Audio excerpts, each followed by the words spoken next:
كن فيكن كن فيكن فيكن سب سے پہلے ہمیں یہ غور کرنا ہے کہ ہم کون ہیں۔ ہم وہ لوگ ہیں جنہیں اللہ نے لاکھوں کروڑوں لوگوں میں منتخب کیا ہے اپنے گھر میں جانے کے لیے۔ احساس تلے دبے ہوئے لوگ کہ یار میں ہی اس کے گھر جا رہا ہوں، اللہ نے مجھے ہی بلا لیا ہے، بہت بڑا احساس ہے اگر کسی کو نصیب ہو جائے۔ انسان کی گردن اٹھتی نہیں، آنکھیں کھلتی نہیں۔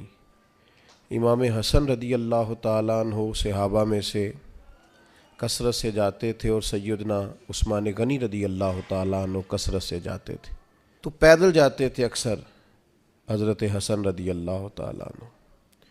تو لوگوں نے کہا کہ سواریاں موجود ہیں تو پھر آپ کا یہاں سے پیدل جانا، تو فرمانے لگے کہ جب انسان مالک کے حضور جائے تو پھر اسے عاجزی سے جانا چاہیے۔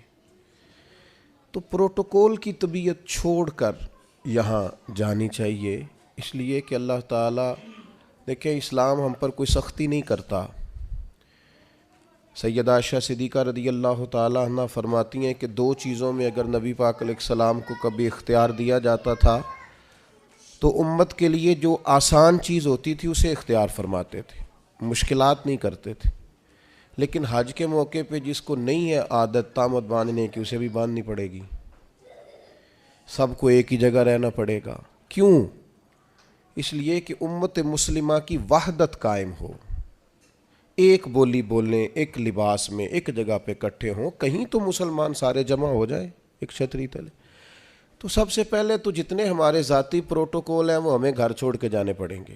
یقیناً لوگوں کے پاس پیسے بھی ہوں گے، عہدے بھی ہوں گے، لیکن اب بھئی آپ سارے ایک جیسے ہیں، اللہ کے مہمان ہیں۔ تو ایک بات تو یہ ضرور ذہن میں رکھنی چاہیے کہ ہمیں اپنے ذاتی پروٹوکول سسٹم کو یہاں ترک کر کے جانا ہے۔ دوسری بات یہ ہے کہ جب کوئی شخص کہیں سے کچھ مانگنے جاتا ہے، لینے جاتا ہے، تو اس کا کشکول سیدھا ہونا چاہیے۔ اس کی طبیعت اس طرح کی ہونی چاہیے کہ وہ کثرت سے استغفار کرے، زیادہ عبادات کرے۔ ہماری عادت نہیں ہوتی، حج ٹریننگ میں ہمیں سارے لوگ یہی بتاتے ہیں کہ زیادہ چلنا چاہیے، اور بالکل صحیح بتاتے ہیں۔ ہم زیادہ چلنے کے عادی ہوں گے تو پھر ہی وہاں جا کے چل سکیں گے۔ لیکن میں ایک بات یہ بھی کیا کرتا ہوں کہ حج پہ جانے سے پہلے نا ہمیں کو 2-3 گھنٹے مسجد میں بیٹھنے کی بھی عادت ڈالنی چاہیے، چونکہ وہاں ہماری عادت نہیں ہوتی، اور وہاں ضروری کام یہ ہے کہ ہم حرم میں بیٹھیں عبادت کریں۔ 15 دن کا حج عمرہ، اور اس میں اگر ہمارا زیادہ وقت بازاروں میں گزر جائے تو میاں ہم تو عبادت کے لیے آئیں، تو ہمیں یہ بھی عادت یہاں سے ڈال کے جانی ہے۔ کم حاجی ملتے ہیں یار ایسے جو کسی کونے میں بیٹھ کے تلاوت کر رہے ہیں، ورنہ تو جب احرام کی پابندیاں ختم ہوتی ہیں تو مینا کے اگلے 2 دن تو پھر ہم ایک دوسرے کا تعارف ہی کرتے رہتے ہیں، حالانکہ اس کا ہمیں کچھ فائدہ نہیں ہونے والا۔ عبادت کے دن ہیں، ریاضت کے دن ہیں، زیادہ سے زیادہ وقت اللہ کے لیے گزارا جائے۔ قرآن مجید نے کہا وَأَتِمُّوا الْحَجَّ وَالْعُمْرَةَ لِلَّهِ، حج اور عمرہ پورا کرنا، پر کرنا اللہ کے لیے، رضا الہی پیش نظر رکھنا۔ سب سے بڑا جرم شرک ہے، اللہ شرک معاف نہیں کرے گا۔ وَيَغْفِرُ مَا دُونَ ذَلِكَ لِمَن يَشَاءُ، اس کے علاوہ ہر چیز بخش دے گا۔ تو یہ جو دکھاوا اور ریاکاری ہے، اس کو بھی نبی پاک نے شرک اصغر کہا ہے۔ کسی جگہ بھی اپنے دل میں یہ حج ایک ایسی چیز ہے جس کی حفاظت کرنی پڑتی ہے، اس کو محفوظ کرنا پڑتا ہے، اس کا خیال رکھنا پڑتا ہے۔ اگر اس کا خیال نہ رکھا جائے تو بڑی ساری محنت اور بڑا سارا پیسہ ضائع ہو جاتا ہے۔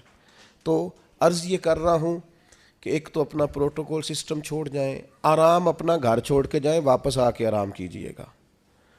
اور جو ماہر ہیں نفسیات کے وہ کہتے ہیں کہ اللہ جب بندے کی نیند پوری کرانا چاہتا ہے تو 20 منٹ بھی آنکھ لگ جائے تو نیند پوری ہو جاتی ہے، ورنہ 14 گھنٹے اے سی میں سونے کے باوجود بھی لوگ اس طرح اٹھتے ہیں کہ ان کا دل کرتا ہے ایک پیناڈول کی گولی مل جائے نا، کبھی جسم دکھ رہا ہے۔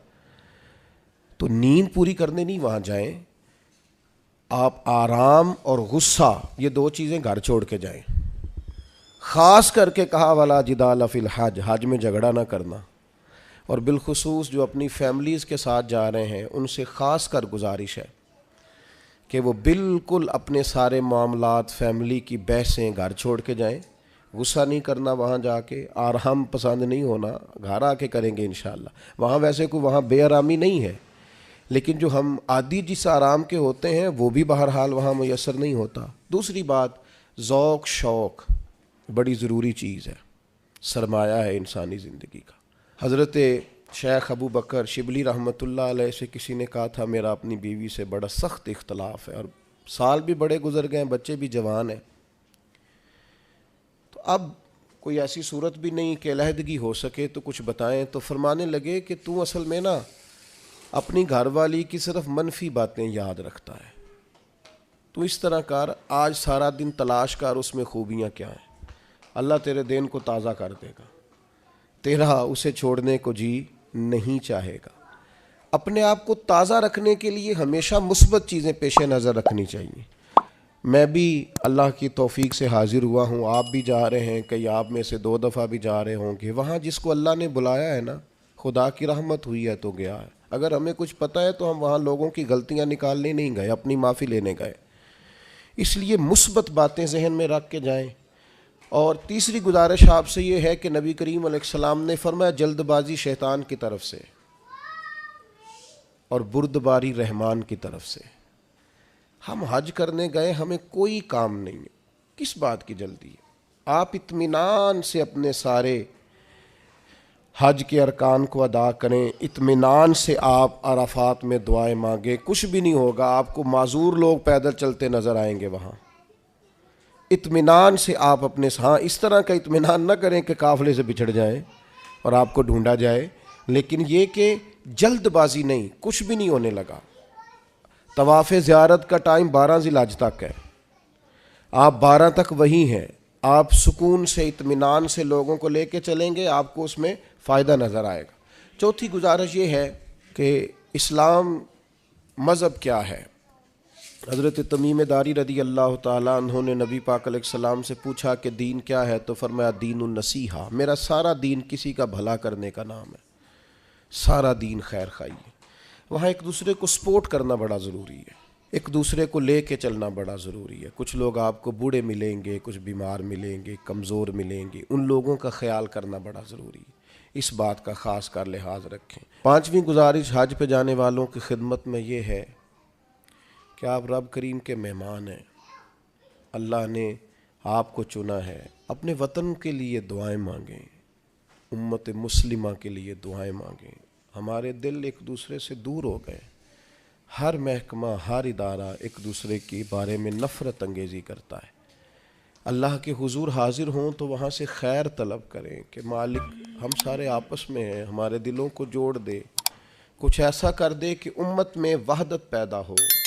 عالم اسلام جو جگہ جگہ ٹوٹا ہوا ہے، جس طرح آج جوڑ دیا ہے، سب کو جوڑ دے۔ الترغیب والترہیب میں حدیث ہے، عرفات کا دن ہے، کروڑوں پتو شخص ہے، اربوں روپیہ اس کے پاس ہے، نوکر چاکر ہیں، لیکن وہ زمین پہ بیٹھا ہے، بالوں میں ریت پڑ گئی ہے۔ رسول اللہ صلی اللہ علیہ وسلم نے فرمایا رب فرشتوں سے پوچھتا ہے، حالانکہ اللہ جانتا ہے، پوچھتا ہے یہ لوگ کدھر آئے ہیں سارے؟ بڑے بڑے امیر، بڑے بڑے پڑھے لکھے، بڑے بڑے، کدھر آئے ہیں سارے؟ تو فرشتے عرض کرتے ہیں مالک یہ تجھے راضی کرنے آئے ہیں۔ اللہ فرماتا پھر گواہ ہو جاؤ، میں نے سب کی بخشش کر دی، میں نے ان کو معاف کر دیا، ان کے لیے جنت کا فیصلہ کیا۔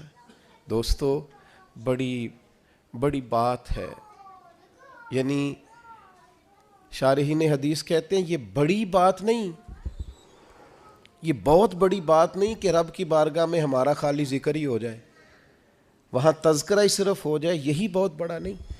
تو بہت ذوق سے، بہت شوق سے جائیں، تو اطمینان کے ساتھ آپ سارے ارکان ادا کریں۔ پھر جب رسول رحمت علیہ السلام کے حضور جائیں تو درود و سلام کی کثرت کریں، وہاں جائیں تو کثرت درود و سلام آپ کے آل پر، آپ کے اصحاب پر خوب درود بھیجیں، وہاں اپنی حاضریاں خوبصورت کریں، عنوان زندگی نئے طور پر شروع کریں، یعنی یہ ایک نئی زندگی ہے حج کے بعد، بالکل نئی۔ رسول اللہ صلی اللہ علیہ وسلم نے فرمایا جو حج کر کے آیا اس طرح ہو گیا جس طرح آج ماں کے پیٹ سے پیدا ہوا۔ تو اس کو بھی تو چاہیے نا نئے سرے سے چیزیں ترتیب دے، صرف یہ اپنے پیٹ کو نہ بدل لے آ کے کہ اب مطلب یہ کہ ساتھ حاجی بھی لکھ دو، یہ باقاعدہ اپنے رویے بدلے، طرز زندگی بدلے۔ میں آپ سے پھر یہی عرض کروں گا کہ کشادہ سینے کے ساتھ، کشادہ دل کے ساتھ اور بڑے حوصلوں کے ساتھ ہمیں سفر کرنے کی کوشش کرنی ہے۔ آپ جتنی زیادہ اپنی طبیعت میں حسن رکھیں گے، ٹھہراؤ رکھیں گے، بردباری رکھیں گے، اتنا حج کا سفر آسان ہوگا۔ حضرت ابراہیم ابن ادم سے کسی نے کہا تھا آپ نے بڑے لمبے لمبے سفر کیے ہیں، اتنی چھوٹی زندگی میں اتنے سفر؟ فرمانے لگے 2 سواریاں پاس تھیں، تکلیف کبھی ہوئی نہیں۔ کہا کون کون سی؟ فرمانے لگے ایک صبر کی، ایک شکر کی۔ یہ 2 سواریاں ساتھ تھیں، لہٰذا کبھی آزمائش نہیں دیکھی۔ آپ کو بہت سارے لوگوں نے کہا ہوگا کہ حج میں مشکلات آتی ہیں، سب کی رائے اپنی جگہ پہ درست ہے۔ میری رائے یہ ہے کہ جو مالک بلاتا ہے وہ سارے راستے آسان کیے دیتا ہے، کچھ بھی نہیں ہوتا، ہر چیز بڑی آسانی سے ہو جاتی ہے۔ ہم نے تو یہ دیکھا ہے جو یہاں بہت تھکتے تھے نا، ہم طواف زیارت کے لیے گئے تو سب سے اوپر جگہ ملی طواف کرنے کی، کچھ پتہ نہیں چلتا، اتنی آسانی سے سارا کچھ ادا ہوتا ہے۔ بڑی چیزیں تو ویسے ہی بندہ بھول جاتا ہے۔ بہت ذوق سے جائیے، بہت شوق سے جائیے، اور بڑا آسان ہے بھائی۔ اب تو استری نہیں ٹوٹتی حاجی صاحب کی، گھر سے بھی دروازے پہ گاڑی، اور وہاں آپ کے پاس ٹیبل اور کھانا۔ تو یاد کیجئے نا ان لوگوں کو جو بحری سفر کرتے تھے یا پیدل جاتے تھے، اور جاتے تھے اور کرتے تھے اور سب ہوتا تھا، اور ٹھیک ٹھاک لوٹتے تھے اور آتے تھے تو لمحہ لمحہ شکر کرتے تھے۔ تب آپ دیکھیے کتنی آسانی سے سارے کام ہوتے ہیں، کتنی سہولیات ہیں۔ بس ذوق شوق، تحمل، بردباری، محبت، پیار، استغفار۔ ابھی سے موبائل کو وقت دینا کم کر دیں۔ موبائل کی جگہ تسبیح لے لیں ہاتھ میں، تسبیح ہاتھ میں ہو تو چلتی بھی رہتی ہے، کچھ نہ کچھ بندہ پڑھتا بھی رہتا ہے۔ اور اگر موبائل رکھنا بھی ہے تو قرآن مجید رکھیں اس کے اندر اور تلاوت کریں، اور اللہ تبارک و تعالیٰ کی یاد میں وقت گزاریں۔ تھوڑے سے تنہائی پسند ہوں، پھر دیکھیے حج میں عبادت کی کتنی لذت آتی ہے۔ دل کی گہرائی سے دعا کرتا ہوں اللہ تعالیٰ اس سارے قافلے کے سفر کو آسان کرے۔ لمحہ لمحہ آپ سب کے لیے اللہ تعالیٰ رحمت والا فیصلہ فرمائے۔ اگر کہیں ہمارے چہرے یاد آ گئے تو یقیناً امید ہے کہ آپ ہمارے لیے دعا کریں گے۔ اللہ تبارک و تعالیٰ یہ سعادت مندی ہم سب کو بار بار نصیب کرے۔ وما علینا الا البلاغ۔